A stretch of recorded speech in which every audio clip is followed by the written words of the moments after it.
ఓవైపు చర్చలు, మరోవైపు యుద్ధ హెచ్చరికలు. ఇదే ఇప్పుడు అమెరికా అధ్యక్షుడు డొనాల్డ్ ట్రంప్ ఇరాన్ విషయంలో అనుసరిస్తున్న తాజా వ్యూహంగా కనిపిస్తోంది. ఇరాన్తో చర్చలు సానుకూలంగా సాగుతున్నాయని ప్రకటిస్తూనే అవసరమైతే మళ్లీ కఠిన సైనిక చర్యలకు వెనకాడబోమని ట్రంప్ స్పష్టం చేశారు. హార్మోజ్ జలసంధి, ప్రపంచ చమురు సరఫరా, పశ్చిమాసియా భద్రత, అమెరికా ప్రపంచ నాయకత్వం, ఈ 4 అంశాలు ఇప్పుడు ఒకే వేదిక పైకొచ్చాయి. అసలు ట్రంప్ లక్ష్యం యుద్ధమా, లేక బలాన్ని చూపిస్తూ చర్చల్లో పై చేయి సాధించటమా? Let's watch. అమెరికా అధ్యక్షుడు డొనాల్డ్ ట్రంప్ తాజా వ్యాఖ్యలు మరోసారి ప్రపంచం దృష్టిని పశ్చిమాసియాపై కేంద్రీకరించాయి. ఒకవైపు ఇరాన్తో చర్చలు సానుకూలంగా కొనసాగుతున్నాయని చెబుతూనే మరోవైపు అవసరమైతే మళ్లీ సైనిక చర్యలకు వెనుకాడబోమని హెచ్చరించడం ఇప్పుడు అంతర్జాతీయ రాజకీయాల్లో చర్చనీయాంశంగా మారింది. మొదటి చూపులో ఇది పరస్పర విరుద్ధమైన వైఖరిగా కనిపించినా వ్యూహాత్మకంగా చూస్తే ఇది అమెరికా చాలా కాలంగా అనుసరిస్తున్న శక్తి ఆధారిత దౌత్యంకు కొనసాగింపుగా కనిపిస్తోంది. అంతర్జాతీయ సంబంధాలు చర్చలెప్పుడు కేవలం మాటలతోనే జరగవు. చర్చల వెనుక సైనిక శక్తి, ఆర్థిక ఆంక్షలు, రాజకీయ ఒత్తిడి, అంతర్జాతీయ మద్దతు వంటి అనేక అంశాలు ఉంటాయి. ప్రత్యర్థి దేశం చర్చల బలపైకి రావాలంటే తన వద్ద బలమైన ప్రత్యామ్నాయాలు ఉన్నాయని చూపించడం కూడా ఒక వ్యూహమే. ట్రంప్ తాజా వ్యాఖ్యల్లో ఇదే సందేశం స్పష్టంగా కనిపిస్తోంది. ఇరాన్ అణు కార్యక్రమం, ప్రాంతీయ ప్రభావం, హోర్ముజ్ జలసంధి భద్రత, పశ్చిమాసియాలో అమెరికా మిత్ర దేశాల ప్రయోజనాలు, ఈ 4 అంశాలు వాషింగ్టన్ నిర్ణయాలను ప్రభావితం చేస్తున్న కీలక అంశాలుగా విశ్లేషకులు భావిస్తున్నారు. అందుకే చర్చలు కొనసాగుతున్నప్పటికీ ఒత్తిడిని తగ్గించకుండా అవసరమైతే బలప్రయోగం కూడా ఒక ఎంపికగానే ఉంచాలని ట్రంప్ సంకేతాలు ఇస్తున్నారు. అయితే ఇక్కడ అసలు ప్రశ్న ఒక్కటే, ట్రంప్ నిజంగా యుద్ధాన్ని కోరుకుంటున్నారా, లేక యుద్ధం జరగకుండా ఉండేందుకు యుద్ధ సామర్థ్యాన్ని ఒక దౌత్యాయుధంగా ఉపయోగిస్తున్నారా? అంతర్జాతీయ రాజకీయాల్లో దీనిని పీస్ త్రూ స్ట్రెంగ్త్ అనే వ్యూహంగా పరిగణిస్తారు. అంటే ముందుగా బలాన్ని ప్రదర్శించడం, తర్వాత చర్చల ద్వారా ప్రత్యర్థిని ఒప్పించడం. ప్రస్తుతం అమెరికా ఇరాన్ సంబంధాలను అర్థం చేసుకోవాలంటే ఈ వ్యూహాత్మక దృక్పథాన్ని గుర్తించడం అత్యంత కీలకం. ట్రంప్ తాజా వ్యాఖ్యలను కేవలం రాజకీయ ప్రసంగంగా చూడలేం. అవి అమెరికాపై ఇరాన్ అమలు చేస్తున్న వ్యూహాత్మక ఒత్తిడి విధానానికి ప్రతిబింబంగా కనిపిస్తున్నాయి. ఒకవైపు చర్చలకు తలుపులు తెరిచి ఉంచడం, మరోవైపు వాళ్లను డబ్బుతో కొనలేం, అవసరమైతే ఓడించాల్సిందే అని హెచ్చరించడం వెనుక ఒక స్పష్టమైన దౌత్య లక్ష్యం ఉందని విశ్లేషకులు భావిస్తున్నారు. ప్రత్యర్థి దేశానికి చర్చల కంటే ఘర్షణ ఎక్కువ నష్టాన్ని తెస్తుందని అర్థమయ్యేలా చేయడమే ఈ విధానంలోని ప్రధాన ఉద్దేశంగా వారు విశ్లేషిస్తున్నారు. ఇరాన్ విషయంలో అమెరికా ఆందోళన కేవలం అణు కార్యక్రమంతో మాత్రమే పరిమితం కాదు.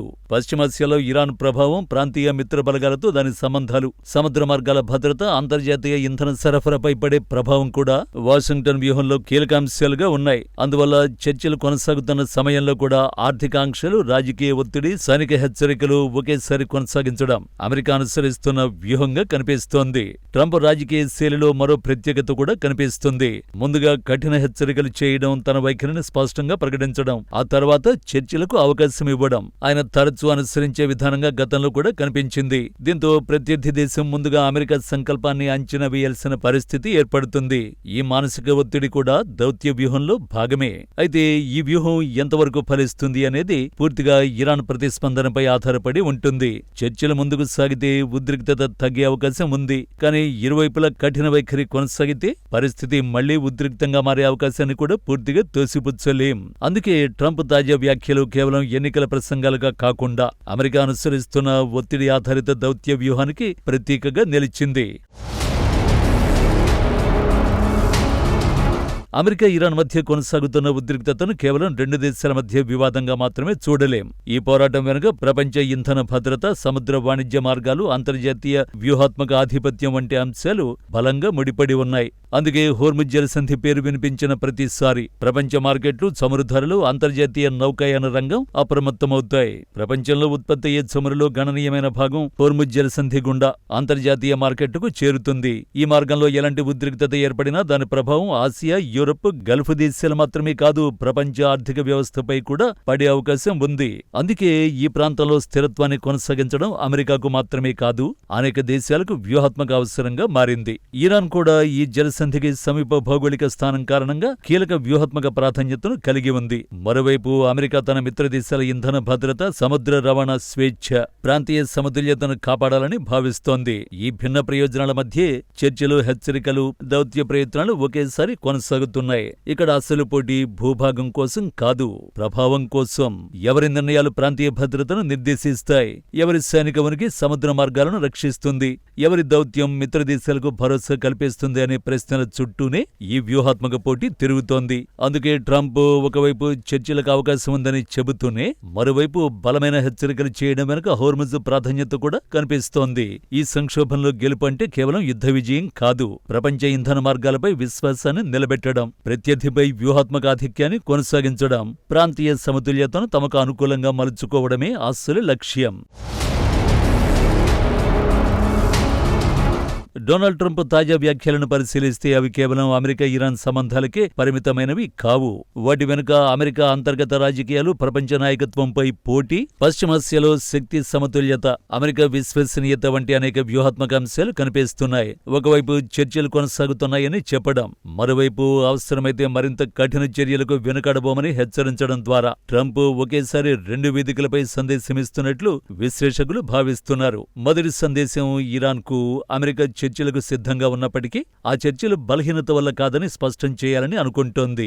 రెండో సందేశం అమెరికా మిత్రదేశాలకు ప్రాంతీయ భద్రత, ఇంధన సరఫరా మార్గాలు, సముద్ర రవాణా స్వేచ్ఛ వంటి అంశాల్లో అమెరికా ఇప్పటికీ తన భద్రతా బాధ్యతల్ని కొనసాగిస్తుందనే నమ్మకాన్ని కల్పించాలనుకుంటోంది. ఈ రెండు లక్ష్యాలను ఒకేసారి సాధించడమే ట్రంప్ వ్యూహంగా కనిపిస్తోంది. అంతేకాదు ఎన్నికల రాజకీయాల కోణంలో కూడా ఈ వ్యాఖ్యలకు ప్రాధాన్యత ఉంది. జాతీయ భద్రత, బలమైన నాయకత్వం, అమెరికా ప్రయోజనాల పరిరక్షణ వంటి అంశాలు అమెరికా రాజకీయాల్లో ఎప్పుడూ ప్రభావవంతమైన చర్చలే. అలాంటి సమయంలో విదేశాంగ విధానంలో దృఢమైన వైఖరిని ప్రదర్శించడం రాజకీయంగా కూడా ప్రయోజనకరమని విశ్లేషకులు అంచనా వేస్తున్నారు. అయితే చర్చల ద్వారా పరిష్కారం సాధ్యమైతే అది అమెరికా దౌత్య విజయంగా, ఉద్రిక్తత పెరిగితే ప్రపంచ భద్రతకు కొత్త సవాలుగా మారే అవకాశం కూడా ఉంది. అందుకే ట్రంప్ తాజా వ్యూహాన్ని కేవలం యుద్ధ హెచ్చరికగా చూడడం సరిపోదు. అది దౌత్యం, సైనిక నిరోధక శక్తి, ఆర్థిక ఒత్తిడి, రాజకీయ సందేశం అనే 4 అంశాలను ఒకే సమయంలో వినియోగించే అమెరికా వ్యూహానికి ప్రతిబింబంగా కనిపిస్తోంది. రాబోయే రోజుల్లో అమెరికా ఇరాన్ చర్చలు ఏ దిశగా సాగుతాయనే అంశమే పశ్చిమాసియా భద్రతను మాత్రమే కాదు, ప్రపంచ ఇంధన మార్కెట్లు, అంతర్జాతీయ దౌత్య సమీకరణాలు, గ్లోబల్ వ్యూహాత్మక సమతుల్యతను కూడా ప్రభావితం చేసే కీలక అంశంగా మారే అవకాశం ఉంది. అమెరికా ఇరాన్ సంబంధాలు మరో కీలక మలుపు వద్ద నిలిచాయి. చర్చలు కొనసాగుతున్నప్పటికీ పరస్పర అనుమానాలు, భద్రతా ఆందోళనలు, వ్యూహాత్మక పోటీ ఇంకా కొనసాగుతూనే ఉన్నాయి. ట్రంప్ తాజా వ్యాఖ్యలు ఒక విషయం మాత్రం స్పష్టం చేస్తున్నాయి. నేటి ప్రపంచ రాజకీయాల్లో దౌత్యం ఒకటే కాదు, దాని వెనుక సైనిక సామర్థ్యం, ఆర్థిక ఒత్తిడి, రాజకీయ సంకల్పం కూడా సమానంగా పనిచేస్తున్నాయి. రాబోయే రోజుల్లో చర్చలు విజయవంతమవుతాయా లేక ఉద్రిక్తతలు మరింత పెరుగుతాయా అనే ప్రశ్నలకు కాలమే సమాధానం చెప్పాలి. కానీ ఈ పరిణామాలు పశ్చిమాసియానే కాదు, ప్రపంచ ఇంధన మార్కెట్లు, అంతర్జాతీయ భద్రత, గ్లోబల్ శక్తి సమీకరణాలపై కూడా దీర్ఘకాలిక ప్రభావాన్ని చూపే అవకాశం ఉంది.